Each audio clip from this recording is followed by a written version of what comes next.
കുൽസിതം കാണിച്ച് എന്തിനോ വേണ്ടി മുട്ടി നിന്നിരുന്ന കമറുദ്ദീനെയും പാറുവിനെയും കൂടെ വിജയ് സേതുപതി ബിഗ് ബോസിൽ നിന്ന് ചാവട്ടി പുറത്താക്കി. സാലറി കൊടുക്കത്തില്ല, ഈ 10-85 ദിവസത്തെ അവരുടെ ഒരു ഗിഫ്റ്റ് ഇല്ല, ഒരു വീഡിയോ ഇല്ല, ഒരു റീ എൻട്രി ഇല്ല, ഒരു പുല്ലും ഇല്ല, മണ്ണാങ്കട്ടയില്ല, കയ്യിലിരിപ്പിന് കിട്ടിയത് ബിഗ് ബോസിന്റെ extreme level of attacking personalities ഉള്ള കുൽസിത കുമാരനും കുമാരിയായിരുന്നു വിജയ്, പാറുവും കമറുദ്ദീനും. നിങ്ങൾ എപ്പിസോഡുകൾ കണ്ടിട്ടുണ്ടെങ്കിൽ മനസ്സിലാവും. കണ്ടന്റ് വൈസ് ഈ കഴിഞ്ഞ 85 ദിവസവും ബിഗ് ബോസ് ഓടിയത് വിജയ്, പാറുവിന്റെയും കമറുദ്ദീന്റെയും പേരിൽ തന്നെയാണ്. പക്ഷേ നമുക്ക് ഇതിനേക്കാളും നല്ലത് വെബ്സൈറ്റ് വല്ലതും തുറക്കുന്നതല്ലേ മക്കളെ. നിങ്ങൾ വല്ലതും അറിഞ്ഞോ ചവിട്ടി പുറത്താക്കിയ കാര്യം പറയാം. അത് വമ്പൻ അറ്റാക്ക്. എൻ്റെ പൊന്നെ, ഇത് എന്താ പീഡനക്കാർ വല്ലതും ആണോ എന്തോ, ആ ലെവലാണ് ഇവരുടെ attacking mind. More than A friendship ആണ് ഇവരുടെ എന്താ ഒരു റിലേഷൻഷിപ്പിന് ഇവർ പേരിട്ടിരിക്കുന്നത്. അങ്ങനെ വിജയ് സേതുപതി ചവിട്ടി പുറത്താക്കി. പിന്നെ തമിഴ് ബിഗ് ബോസിന്റെ മറ്റുള്ള വിശേഷങ്ങൾ ഏതാണ്ട് എൻ്റെ ആവാറായിരിക്കുകയാണ്. എല്ലാ കാര്യങ്ങളും പറയാനാണ് ഞാൻ വന്നിരിക്കുന്നത്. So welcome back to Ansif moonlight media. I'm Ansif. Video ആദ്യമായിട്ട് കാണുന്നവർ ചാനൽ സബ്സ്ക്രൈബ് ചെയ്യണം, ലൈക്ക് ചെയ്യണം, ഷെയർ ചെയ്യണം. നിങ്ങളുടെ അഭിപ്രായങ്ങൾ മസ്റ്റായിട്ട് താഴെ കമന്റ് ചെയ്യണം. ഇതുപോലത്തെ ബിഗ് ബോസിന്റെ അപ്ഡേറ്റ്സിനും റിവ്യൂസിനും ഒക്കെ ആയിട്ട് ഇപ്പം തന്നെ നമ്മുടെ FB പേജും ഇൻസ്റ്റാ പേജും മറക്കാതെ ഫോളോയും ചെയ്യണം. വീഡിയോ ഹൈപ്പ് ചെയ്യാൻ മറന്നു പോവരുത്. കാരണം മലയാളം ബിഗ് ബോസിലോട്ടൊക്കെ വരാനിരിക്കുന്നവർ ഇത് കാണണം. അപ്പം നിങ്ങൾ ഹൈപ്പ് ചെയ്താൽ മാത്രമേ അവരുടെയൊക്കെ മുന്നിലോട്ടൊക്കെ ഇത് എത്തത്തുള്ളൂ. സംഭവം എന്താണെന്ന് പറഞ്ഞു കഴിഞ്ഞാൽ, നിങ്ങൾ എല്ലാവരും ഈ തമിഴ് ബിഗ് ബോസ് സീസൺ 9 പലരും കാണുന്നുണ്ടെന്നാണ് എനിക്ക് തോന്നുന്നത്. എന്തോ ഒരു നിർഭാഗ്യത്താൽ നമുക്ക് റിവ്യൂ ചെയ്യാൻ പറ്റിയില്ല ഈ സീസൺ. കഴിഞ്ഞ സീസൺ 7, 8 ഒക്കെ നമ്മൾ റിവ്യൂ ചെയ്തിരുന്നു. പക്ഷെ മലയാളം സീസൺ നടന്നുകൊണ്ടിരുന്ന സമയത്താണ് തമിഴ് സീസൺ തുടങ്ങിയത്. അപ്പോൾ അതുകൊണ്ട് എനിക്ക് ഒട്ടുമേ ചെയ്യാൻ, എങ്ങനെയുടെ ഞാനൊരു മനുഷ്യനല്ലേ, എന്നെ കൊണ്ട് ചെയ്യാൻ പറ്റുമോ? പറ്റാത്തതുകൊണ്ടാണ് ഞാൻ അതിനവിടെ ഇട്ടിട്ട് വന്നത്. ഞാനും ഫോളോ അപ്പ് ചെയ്യാറൊന്നുമില്ല. പക്ഷേ ക്ലിപ്പുകളും പ്രൊമോസും പരിപാടീസൊക്കെ കാണുമായിരുന്നു. ഈ വിജയ്, പാറുവിനെയും കമറുദ്ദീനെയും കൂടി ഇന്നലെ ബിഗ് ബോസിൽ നിന്ന് വിജയ് സേതുപതി റെഡ് കാർഡ് കൊടുത്ത്, ഒരു പെണ്ണിന്, എനിക്ക് തോന്നുന്നു ചരിത്രത്തിൽ ആദ്യമായിട്ടായിരിക്കും ഒരു ഫീമെയിൽ കണ്ടസ്റ്റന്റിന് റെഡ് കാർഡ് കൊടുത്ത് ബിഗ് ബോസിൽ നിന്ന് അടിച്ചിറക്കുന്നത്. അപ്പം അങ്ങനെ കൊടുത്തു വിട്ടതിന് ഒരു കാരണമുണ്ട്. ഇവര് ടിക്കറ്റ് ഫിനാലെ ടാസ്ക് കൊടുത്തിരുന്ന സമയത്ത് ഇതിനകത്ത് വെച്ചിട്ടുള്ള അറ്റാക്ക്, സാന്ദ്രയുടെ നേർക്ക് വന്നിട്ടുള്ള അറ്റാക്ക്, ആ കൊച്ചിനെ എനിക്ക് തോന്നുന്നു ഫിക്സ് വരെ വന്നിട്ടുണ്ടെന്നാണ് ഞാൻ മനസ്സിലാക്കുന്നത്. വീഡിയോസിനും ക്ലിപ്പിംഗ്സും ഒക്കെ കണ്ടിട്ട് ഒരു കാറിനകത്തുനിന്ന് കഴുത്തിന് പിടിക്കുക, ചവിട്ടി തള്ളിയിടുക, ഒരു മീൻസ് നമ്മുടെ തമിഴിലൊരു ടാസ്ക് ഉണ്ട്, ഏഞ്ചൽസ് വേഴ്സസ് ഡെമൻ. ആ ടാസ്കിലാണ് ഏറ്റവും കൂടുതൽ അറ്റാക്കിംഗ്, പ്രൊവോക്കിംഗ്, ഒരു ടോർച്ചർ ടാസ്ക് പോലത്തെ ഒരു സംഭവമാണ്. ഇത് ടോർച്ചർ ടാസ്ക് ഒന്നും അല്ല. നമ്മുടെ മലയാളത്തിലെ ടിക്കറ്റ് ഫിനാലെ കാർ ടാസ്ക് ഇല്ലേ, കാറിനകത്ത് മാക്സിമം സമയം ഇരിക്കുന്ന ആൾക്ക് 10.9 വരെ ആ ടാസ്ക് നടന്നുകൊണ്ടിരിക്കുകയാണ്. അവിടെ വെച്ചിട്ട് അതിനകത്ത് വെച്ച് ഒരു കണ്ടസ്റ്റന്റിനോട് ചെയ്യുന്ന വേലകൾ ഈ കമറുദ്ദീനും പാറുവും കൂടി ചെയ്ത ആ വേലയ്ക്കാണ് ഇവർക്ക് റെഡ് കാർഡ് കിട്ടിയത്. പക്ഷേ റെഡ് കാർഡ് കിട്ടിയ ഈ ഒറ്റ കേസിലൊന്നുമല്ല, സഹി കെട്ടാണ് അവർ കൊടുത്തത്.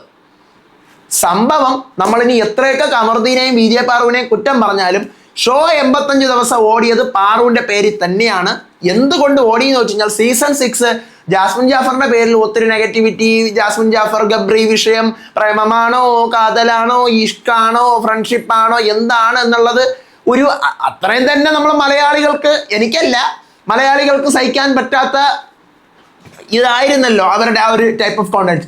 എൻ്റെ പൊന്നു മക്കളെ, അതൊന്നും അല്ല.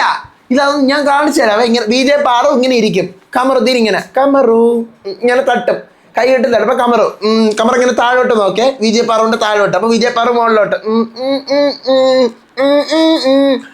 രാത്രി 2 മണിക്ക് ഞാൻ ക്ലിപ്പിംഗ് കണ്ട എന്ന് ചിന്തിച്ചു പോയി. ഞാൻ ഇതിനേക്കാളും വലിയ ഓയോ ഇല്ല റൂം എടുക്കുന്നതായിരുന്നു നല്ലത്. നമ്മൾ ബിഗ് ബോസ് തുറക്കുന്നതിനേക്കാളും നല്ലത് എനിക്ക് തോന്നുന്നു ഈ വെബ്സൈറ്റുകൾ തുറന്നാൽ പോരെ, നമുക്ക് നല്ലവിടെ കാണാമല്ലോ. ഇതിനേക്കാളും നല്ലത് അതാണ് നമുക്ക് തോന്നും. കാരണം അതിനകത്ത് ഞാൻ കണ്ടുകൊണ്ടിരിക്കുന്ന സംഭവമാണ് അത്. ചില ക്ലിപ്പുകളും ചില ലൈവും ചില എപ്പിസോഡുകളും കാണാൻ പറ്റി, എല്ലാം ഫോളോ അപ്പ് ചെയ്യാൻ പറ്റിയിട്ടില്ല. അപ്പം ഇവര് ബാത്റൂമിലോട്ട് രാത്രി 2 മണിക്ക് ബാത്റൂമിനകത്ത് കയറി പോകുന്നുണ്ട്. 2 മണിക്ക് ബിഗ് ബോസ് പാറു, കമറുദ്ദീൻ വെളിയ വാങ്ങ് എന്ന് പറഞ്ഞ് വിളിക്കുകയാണ്. 2 മണിക്ക് പട്ടി കുരയ്ക്കുന്നു. ഇത് ഒരു ഇൻസിഡന്റ്. അപ്പം ഇത് മൊത്തം ടെലികാസ്റ്റ് അല്ലല്ലോ, എഡിറ്റഡ് ആണല്ലോ. അപ്പം FJ എന്ന് പറഞ്ഞൊരു കണ്ടസ്റ്റന്റ് ഉണ്ടായിരുന്നു. അപ്പോൾ FJ ഇപ്പോൾ ഔട്ടായി, 2 ആഴ്ച ഔട്ടായി. അപ്പോൾ FJ പുറത്തിറങ്ങുന്നതിൻ്റെ FJ ഇന്റർവ്യൂവിൽ പറയുന്നുണ്ട്, ബിഗ് ബോസ് എന്താ പറഞ്ഞു, ബിഹേവ് എന്ന് പറഞ്ഞെന്ന്. നിങ്ങളൊന്ന് ആലോചിച്ച് നോക്കൂ, 2 കണ്ടസ്റ്റന്റിനെ വിളിച്ചിട്ട് ബിഹേവ് എന്ന് പറയണമെങ്കിൽ അമ്മാതിരി പിടിവലി പരിപാടികളാണ് ഈ ബാത്റൂമിനകത്ത് നടന്നത്. എങ്ങനെ ടെലികാസ്റ്റ് ചെയ്യാൻ പറ്റും? പട്ടിയെ കൊണ്ട് കുരപ്പിക്കാനല്ലേ ബിഗ് ബോസിന് പറ്റുമോ, ഇറങ്ങി വരാൻ പറ്റുമോ? ഇത് ഒരു ഇൻസിഡന്റ്, ഇത് ഞാൻ ഒന്ന് കണ്ടത്. പിന്നെ ആക്ടിവിറ്റി ഏരിയയിൽ ഇരിക്കുമ്പോഴാണ് ഇങ്ങനെ തട്ടുന്നത്, ഇങ്ങനെ തട്ടിയിട്ട് നെഞ്ചി തട്ടുന്നു. അപ്പൊ പാറു കമറുദ്ദീൻ നേരെ ആക്ടിവിറ്റി ഏരിയയിൽ പോകുന്നു. ഞാൻ ഒരു എക്സാമ്പിൾ പറഞ്ഞുതരാം നിങ്ങൾക്ക്. ബിഗ് ബോസിന്റെ ആക്ടിവിറ്റി ഏരിയ നിങ്ങൾക്ക് അറിയാമല്ലോ. നമുക്ക് ആർക്കും അറിഞ്ഞാത്തൊരു സീക്രട്ട് ഉണ്ട്. ഇപ്പോൾ ഇത് ബിഗ് ബോസിന്റെ വീടാണ്, ഇത്രയും വീടാണ്. ഈ വീട് കഴിഞ്ഞിട്ട് ഇത് ആക്ടിവിറ്റി ഏരിയയുടെ ഡോറാണ്. ഓക്കെ, ആക്ടിവിറ്റി ഏരിയയുടെ ഈ ഡോറ് തുറന്നു കഴിഞ്ഞാൽ ഇത് മുതൽ അടുത്ത് ഈ സ്പേസ് വരെ ഇത് അടുത്ത ഡോറാണ്. ഈ ഡോർ തുറന്നാൽ മാത്രമേ ആക്ടിവിറ്റി ഏരിയക്കകത്ത് കയറാൻ പറ്റത്തുള്ളൂ. അപ്പൊ ഈ ആക്ടിവിറ്റി ബിഗ് ബോസ് ഹൗസിന്റെ അതിർവരമ്പിൽ നിന്നും അടുത്ത ആക്ടിവിറ്റി ഏരിയയിൽ അതിർവരമ്പിലോട്ട് 2 ഡോറുണ്ട്. ഈ 2 ഡോറിന്റെ ഇടയ്ക്കുള്ള ഈ സ്പേസിൽ ക്യാമറ ഇല്ല, ഡാർക്ക് റൂം പോലെയാണ് ഇരിക്കുന്നത്, ക്യാമറ ഇല്ല. ഇവരെന്തേന്നറിയാവോ, ഒരു ദിവസം ഇത് തുറന്നിട്ട് ഈ ആക്ടിവിറ്റി ഏരിയ തുറന്നിട്ട് ഇതിനകത്തത് ഈ സ്പേസിൽ, അതായത് ഈ 2 ഡോറിന്റെ സ്പേസിന്റെ നടുവിൽ നിന്നുകൊണ്ട് മറ്റേ പരിപാടിയാണ്. ബിഗ് ബോസ് അപ്പോഴും പാറു കമറുദ്ദീൻ അവിടെ ഇരുന്ന് ബിഗ് ബോസിനോട് ഒന്ന് കുരയ്ക്കാനല്ലേ പറ്റൂ, ഇറങ്ങി വന്ന് അടിക്കാൻ പറ്റുമോ, അടിച്ചിറക്കാൻ പറ്റുമോ, പറ്റില്ലല്ലോ. അങ്ങനെ ഇവരുടെ കുൽസിത വേലകളെന്ന് പറഞ്ഞു കഴിഞ്ഞാൽ എന്തോ മുട്ടി നിൽക്കുകയാണ്, പറയാതിരിക്കാൻ നിവർത്തിയില്ല. മുട്ടി നിൽക്കുന്ന വേലകളാണ് ഇവർ കാണിക്കുന്നത്. അത്രയ്ക്ക് അവരുടെ ടീം മൊത്തത്തിൽ സഹി കെട്ടിട്ടുണ്ട് ഇവരെ. പക്ഷെ ഇതൊക്കെ കണ്ടന്റാണ്, ഊറ്റിപ്പിഴിഞ്ഞ ആൾക്കാർക്ക് ഇങ്ങനത്തെ സാധനങ്ങളൊക്കെ കാണാനായിരിക്കുമല്ലോ കൂടുതൽ ഇൻട്രസ്റ്റും ഇതൊക്കെ ഉള്ളത്. അപ്പം ഇതെല്ലാം കണ്ടന്റാണ്. അപ്പൊ വിജയ്, പാറു, കമറുദ്ദീൻ എന്ന് പറയുന്ന ഈ 2 കണ്ടസ്റ്റന്റ് എങ്ങനെ പുറത്തിറങ്ങി നടക്കുന്നു ചോദിച്ചു കഴിഞ്ഞാൽ എനിക്ക് ഒരു പിടിയുമില്ല മക്കളെ. തലയെ കൂടി മുണ്ടിട്ട് നടക്കാനുള്ള ലെവലിലുള്ള കോണ്ടന്റ്സ് അല്ലെങ്കിൽ വേലകളാണ് ഇവർ ഹൗസിനകത്ത് ചെയ്തു വെച്ചത്. ഇതിനകത്ത് തന്നെ ഇവർ തമ്മിൽ വഴക്ക് കൂടുന്നുണ്ട്, ഇവർ തമ്മിൽ ഒന്നിക്കുന്നുണ്ട്. ഒരാളിങ്ങനെ തട്ടുന്നു, ഒരാൾ വലിച്ചെറിയുന്നു, ടിക്കറ്റ് ഫിനാലെയൊക്കെ തൊലച്ചു വെച്ചു. ഇതിനകത്ത് ഇവരുടെ വിവാദങ്ങൾ, പാറു കമറുദ്ദീൻ കുൽസിതം, പാറു കമറുദ്ദീൻ കുൽസിതം. ഞാൻ റിവ്യൂ ചെയ്യാനിരുന്നെങ്കിൽ ഇത് മൊത്തം എനിക്ക് കുൽസിത കഥ പറയാനേ നേരങ്ങൾ, എനിക്ക് ഒത്തിരി വ്യൂവേഴ്സിനെ കിട്ടിയേനെ. ഒരു 50ാമത്തെ ദിവസം ഞാൻ റിവ്യൂ പറയാനിരുന്നാലും ഒത്തിരി വ്യൂവേഴ്സിനെ കിട്ടിയത്. കാരണം കുൽസിതം എങ്ങനെ പറയാതിരിക്കും?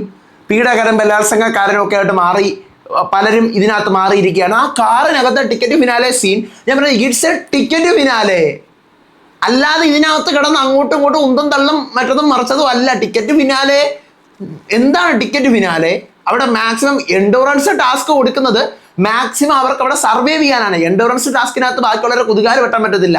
നമുക്ക് തരുന്ന ഫിസിക്കൽ ടാസ്കുകൾ നമുക്ക് അടിച്ചിടാം എന്തെങ്കിലും ചെയ്യാം. എൻഡോറൻസ് ടാസ്കിനകത്ത് എങ്ങനെയാണ് ഒരു മനുഷ്യനെ തള്ളിയിട്ടുകൊണ്ട് നമുക്ക് വിജയിക്കുക, അതിനൊരു വിജയമാവുന്നത്? അത് കാറിനകത്തിരുന്ന് ആ കൊച്ചിനെ തള്ളിയിരുന്ന് കാണണം. രാവിലെ 6 മണിക്ക് കമറുദ്ദീനെ കണ്ട് സാന്ദ്ര അവിടെ കിടന്ന് വിളിച്ച് പൊടിക്കുന്നുണ്ട്.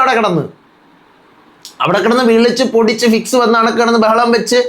അങ്ങനെ വിജയ് സേതുപതി റെഡ് കാർഡ് കൊടുത്ത് 2 പേരെയും പുറത്തിറക്കിയിട്ടുണ്ട്. ഈ 2 പേരെ പുറത്തിറക്കിയത് മാത്രമല്ല, ഇവർക്ക് ഈ 85 ദിവസം സാലറി കിട്ടത്തില്ലെന്നാണ് അറിയാൻ പറ്റിയത്. പിന്നെ റീ എൻട്രി കൊടുക്കത്തില്ല ഈ 2 കണ്ടസ്റ്റൻസിന്. ബിഗ് ബോസിന്റെ സ്പെഷ്യൽ ഗിഫ്റ്റുകളൊക്കെ എവിക്റ്റ് ആവുമ്പോൾ അത് കൊടുക്കത്തില്ല. പിന്നെ ഒന്നും വിജയ് സേതുപതി സ്റ്റേജിൽ പോലെയല്ല, വീട്ടിൽ നിന്ന് ഇറക്കിയാണ് വിട്ടത്. വാതിൽ തുറന്നു ഇറക്കി വിട്ടു, ഒരു പരിപാടിയും വേറെ ചെയ്തിട്ടില്ല. അങ്ങനെയാണ് ഇറക്കിയാണ് വിട്ടത്. ആ ഒരു ലെവലിൽ നമ്മുടെ മലയാളത്തിലൊക്കെ എനിക്ക് തോന്നുന്നു DFKയുടെ ഒക്കെ സമയത്ത് രമ്യ എന്തോ പറഞ്ഞെന്നൊക്കെ പറഞ്ഞിട്ട് ഇറക്കി വിട്ടതാണ്. അതൊന്നും വല്ല മക്കളെ, ഇത് നിങ്ങളൊന്ന് കാണണം. അതൊക്കെ വെച്ച് നോക്കുമ്പോൾ ഇതൊക്കെ വെച്ച് നോക്കുമ്പോൾ അതൊക്കെ എന്ത് എന്ന് നമുക്ക് തോന്നിപ്പോവും. ഇതൊക്കെ വെക്കുമ്പോൾ നമ്മുടെ മലയാളം ബിഗ് ബോസിന് ഇങ്ങനെ തലേ ചുമന്ന് ഒന്നും അല്ലെങ്കിൽ നമുക്ക് ഒരു പുതപ്പ് പൊക്കിയ കേസൊക്കെ അല്ലേ ഉള്ളു പറയാൻ, പുതപ്പ് പൊക്കിയൊക്കെ അല്ലേ മാക്സിമം പറയാനുള്ളൂ എന്ന് നമ്മൾ കാണേണ്ടിയിരിക്കുന്നു, നമ്മൾ പറയേണ്ടിയിരിക്കും. കാരണം ബിഗ് ബോസ് എന്ന് പറയുമ്പോൾ എപ്പോഴും ഇതിനകത്ത് എത്രയൊക്കെ പറഞ്ഞാലും ഇതൊരു ഗെയിം ഷോ ആണെന്നും എന്റർടൈൻമെന്റ് ഷോ ആണെന്ന് പറഞ്ഞാലും പ്രേക്ഷകരിലേക്ക് നമ്മൾ കൊടുക്കുന്ന ഒരു മെസ്സേജ് ഉണ്ടാവണം അല്ലേ? നമ്മൾ അവിടെ പോയി നിൽക്കുമ്പോൾ ഇനി എത്രയൊക്കെ ഗെയിം കളിക്കുന്നതെന്ന് പറഞ്ഞു കഴിഞ്ഞാലും അതിനകത്ത് നമ്മുടെ ഒരു ക്യാരക്ടർ എന്ന് പറയുന്ന ഒരു സാധനം കൂടി അവിടെ ഭയങ്കര ഇമ്പോർട്ടൻ്റ് ആണ്. കമറുദ്ദീനും പാറവും കൂടി എങ്ങനെ ഇനി അവരുടെ ലൈഫ് മുന്നോട്ട് കൊണ്ടുപോകുന്ന എനിക്ക് അറിഞ്ഞൂടെ. അന്തമാതിരി അളവിനാണ് ഇവര് തലയിൽ മുണ്ടിടാനുള്ള പരിപാടി ചെയ്തു വെച്ചത്, അത്രയ്ക്കും. പക്ഷെ ഷോ ഓടിയത് അവരിലൂടെ തന്നെയാണ്. ഈ ഷോ വിജയിച്ചതും വിജയ് പാർവ എന്ന് പറയുന്ന കണ്ടസ്റ്റന്റിലൂടെ തന്നെയാണ് അവർ വിജയിപ്പിച്ചെടുത്തത്. അതൊക്കെ വേറെ കാര്യം, അതൊക്കെ നമ്മൾ പറയേണ്ടിയിരിക്കുന്നു. 85 ദിവസം കഴിഞ്ഞു, ടിക്കറ്റ് ഫിനാലെ കഴിഞ്ഞിട്ട് ഇന്നിപ്പോൾ നടന്നുകൊടുക്കുകയാണ്. ഞാൻ ഫോളോ അപ്പ് ചെയ്യാറില്ല, പക്ഷേ ഈ ക്ലിപ്പുകളൊക്കെ കാണുമ്പോഴത്തേക്കും എനിക്ക് കാര്യങ്ങൾ അറിയാം. പിന്നെ തമിഴ്നാട്ടിലെ ബിഗ് ബോസ് റിവ്യൂവേഴ്സുമായിട്ട് ഞാൻ വിളിക്കുക, സംസാരിക്കുക, അവർ ഇതിനെക്കുറിച്ച് ഡിസ്കസ് ചെയ്യുകയൊക്കെ ചെയ്യും. കഴിഞ്ഞ സീസണുകളെ അപേക്ഷിച്ച് വളരെ നല്ല സൂപ്പർ ഹോസ്റ്റിംഗ് ആണ് വിജയ് സേതുപതിയുടെ. ജനുവരി 18-ാം തീയതി ഗ്രാൻഡ് ഫിനാലെയാണ്. എനിക്ക് തോന്നുന്നു ഗാന വിനോദ് ആയിരിക്കും ജയിക്കാൻ പോകുന്നത്. ഗാന വിനോദിനാണ് അവിടെ സപ്പോർട്ട് എന്നാണ് അറിയുന്നത്. ഗാന വിനോദ് 2nd പൊസിഷനിൽ, ദിവ്യ വരുമായിരിക്കും എന്ന് തോന്നുന്നുണ്ട്. ബാക്കി എനിക്ക് അറിഞ്ഞുകൂടാ. ഞാൻ കമറുദ്ദീനെയും പാറുവിനെയൊക്കെ പ്രതീക്ഷിച്ചതാണ് ടോപ്പ് 5 അവരില്ല. പുറത്തു പോയി അവരുടെ കയ്യിലിരിപ്പ് കൊണ്ട് തന്നെയാണ് പുറത്തു പോയത്. യാതൊരു രീതിയിലും ന്യായീകരിക്കാൻ പറ്റത്തില്ല. തമിഴ്നാട്ടിലെ സെലിബ്രിറ്റീസ് ഉൾപ്പെടെ ഇറങ്ങി വന്ന് അവരുടെ സ്റ്റോറി ഇട്ട് നല്ല എപ്പിസോഡ്, വെറി തനമാട്ടമായിരുന്നു. ആ പ്രൊമോ കത്തിയ കത്തക്കോ എപ്പിസോഡ് കത്തിയ കത്തക്കോ നിങ്ങൾ കാണുന്നത്. ആ എപ്പിസോഡ് ഞാനിന്ന് കണ്ടു. ആ എപ്പിസോഡ് കാണാൻ പറ്റില്ലെങ്കിലും ഞാനത് കണ്ടു. എനിക്ക് സീസൺ ഫോളോ അപ്പ് ചെയ്യണം, കുറേ മിസ്സായി പോയിട്ടുണ്ട് മലയാളം ബിബിയുടെ കൂടെ നിന്നിട്ട്. ഓക്കെ, അപ്പോൾ ഇതാണ് എനിക്ക് ആ ടോപ്പിക്കിനെ കുറിച്ച് പറയാനുള്ളത്. കുറച്ച് പേര് ചോദിച്ചു, ഒരു റിവ്യൂവറായിട്ട് ഇരുന്നിട്ട് നിങ്ങൾ ഇതിനെക്കുറിച്ച് വീഡിയോ ഇടുന്നില്ലേ എന്ന്. അപ്പം ഞാൻ വിചാരിച്ചു എന്തായാലും നല്ലൊരു കോണ്ടന്റുമാണ്, കുറച്ച് കാര്യങ്ങൾ എനിക്ക് പറയാനുണ്ട്, ഒക്കെ ഉണ്ടെന്ന് പറഞ്ഞിട്ടാണ് ഞാൻ ഈ വീഡിയോ ചെയ്യുന്നത്. ഇനി ആ ഹൗസിനകത്ത് ബാക്കി കുറച്ച് കണ്ടസ്റ്റൻസ് കൂടിയേ ഉള്ളൂ, 6 പേരേ ഉള്ളൂ. ടിക്കറ്റ് ഫിനാലെ കഴിഞ്ഞു, അരവറയ്ക്കാണ് ടിക്കറ്റ് ഫിനാലയുടെ ഇത് കിട്ടിയത്. പിന്നെ വിക്കൽസ് വിക്രമുണ്ട്, ശബരി ഉണ്ട്, സാന്ദ്രയുണ്ട്, ദിവ്യയുണ്ട്, ഗാന വിനോദുണ്ട്. ഇവർ 6 പേരാണ് ഇപ്പോൾ ഹൗസിനകത്തുള്ളതെന്നാണ് എൻ്റെ ഓർമ്മയിൽ. ഞാൻ കറക്റ്റ് ഫോളോ അപ്പ് ചെയ്യാത്തതുകൊണ്ട് എനിക്കറിയത്തില്ല. അപ്പോൾ ഇതുവരെ ഒരു ബിഗ് ബോസും ഇല്ലാത്ത പോലെ തന്നെ 2 പേരെ ഞാൻ കൊണ്ടുപോകുന്നൊക്കെ പറഞ്ഞുകൊണ്ട് വിയാന, ഇതിനകത്ത് മുന്നേ ഉണ്ടായിരുന്ന കണ്ടസ്റ്റന്റ് വിയാന വന്നിട്ടുണ്ട്. ആ പരിപാടിയൊക്കെ നിങ്ങൾക്ക് ഇനി കാണാം. എപ്പിസോഡ് എന്ന് കഴിഞ്ഞാൽ കാണാം. ജനുവരി 18-ാം തീയതിയാണ് അതിൻ്റെ ഫിനാലെ വരുന്നത്.